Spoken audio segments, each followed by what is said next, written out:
My take is that we've gone down an avenue of agriculture which isn't really sustainable. We're trying to kill everything and control everything with a blizzard of pesticides. Not wanting to sound like I'm farmer bashing at all, especially here when I'm surrounded by farmers. But there are fundamental problems. The current system is driving declines of pollinating insects, and yet farmers need pollinators.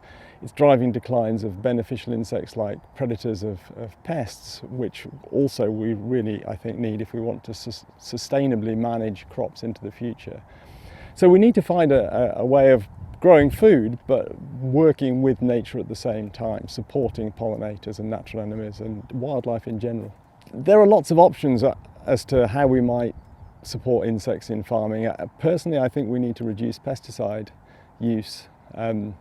Globally, pesticide use is increased steadily for the last 80 years, and many of those pesticides are highly toxic to insects.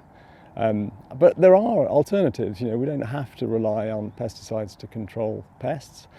Organic farming shows that you can grow food perfectly well without using chemicals, and that's one solution. Another is to simply reduce pesticide use as part of an integrated pest management program in more conventional farming.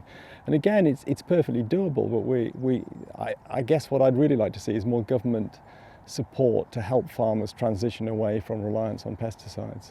It's a really interesting time at the moment, because on the one hand, we are facing a biodiversity crisis and a climate crisis, and it's easy to get really depressed. But at the same time, to be positive, there's an amazing amount happening. Some really exciting developments, and I think farming is going to radically change in the next 20 years.